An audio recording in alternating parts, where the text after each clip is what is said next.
Put a little bit of the rub, nigga, I gotta be safe. Let's get to sports talk. Shell of what his production was in New York. You look at the numbers there. Fewer than 5 catches, fewer than 65 yards. It's been a terrible season for him and a terrible season for the team.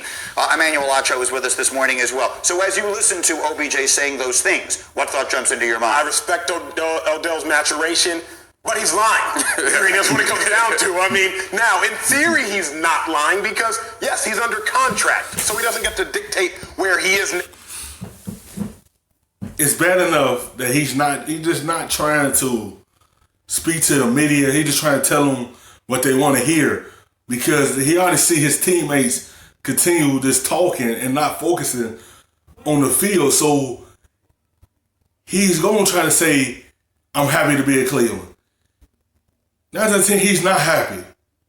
This is his worst year, and he one of the top wide receivers in the NFL. Not this year. He's just in a situation that is players and coaches are not focused enough to be able to figure out what's going on with this team. Everyone not focused right now. Everyone too focused on his watch, his cleats, Landry cleats, coach wearing shirts to a team game, and they wind up losing that game. Like, it's too many distractions. Your quarterback ain't focused. And he just trying to answer everything the media say to him. It's a lot of distraction around his team. And this is why he had a bad year, because you have a young quarterback that's not really focusing on what he need to get better at and how to get to the football. He just going to say he's happy there because he ain't trying to store no more problems. Just keep storing the pot. He ain't trying to keep doing that. Next year, not by his own merit, he doesn't get to dictate it. Clearly, he can sit out, he can hold out. But let's be frank, he's not happy in Cleveland. He hasn't been happy in Cleveland, and he's lying. As simple as that. We were together yesterday, Neek, when this news broke that he had said this. I call it breaking news because it's actually the only mature thing that the Browns have said lately. You initially were thinking, why is he lying about this? But then you said this shows that he is the professional. Why is that? I personally prefer honesty. However, in this world, not very many people can deal with honesty, and sometimes you tell a little fib to your kids, and sometimes you do that because it makes things go smoother, and sometimes you do the same thing to the media. Yeah. And Odell is the most mature person, it seems like, of their stars and of their leaders. He's become the most mature, including their coach and their quarterback, and he did the mature thing. But because you can't say too much to the media. As soon as you keep doing this to the media, they ain't gonna do nothing but reverse what you said and cut out everything what you said and make it look like you against your teammates. That's why you have to watch what you say to the media, because it's going to be a lot of chirping about what's going on in that organization. It already is. I guarantee you, if they give him a private moment, they're like, hey, so New England gave us a call. You want to stay here or go? He's going to be like, yeah, pack my bags. I'm out of here. You can sell that house if you want. You can burn it down. I don't care, but I'm leaving. You don't have to be a genius to read between the lines. What do you want Odell to say? Yeah, get me the heck up out of here. No, he can't do that. I do want him to say that, actually.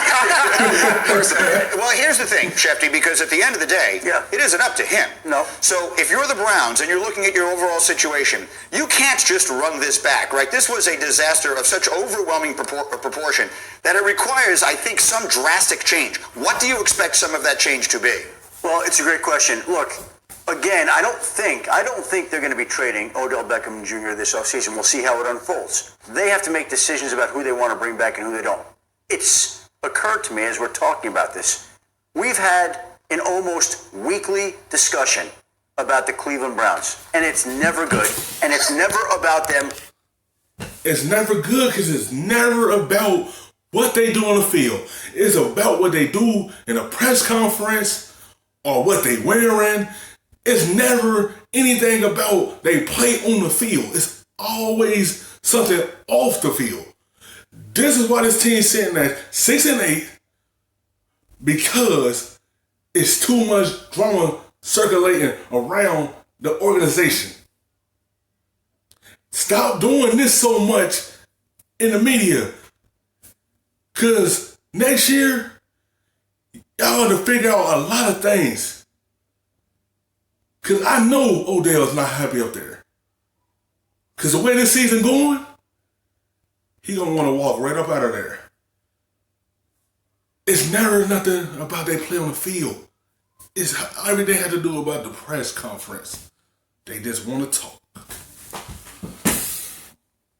Winning football games, and it's never about them restoring the pride to a fan base that deserves a winner. Every week, it is some other ridiculous drama about a fight, about a comment, about whatever it is. Watches. It's just crazy. Coaches, T-shirts. Yes, all types of stuff. It's been every single week with this team. So that's what this team needs to do. Figure out how to get back on track, how to get back to winning, how to get back to being respectable and productive. But they haven't done that, excuse me, but in 30 years. So, I mean, it's... To get back on track, you need a conductor.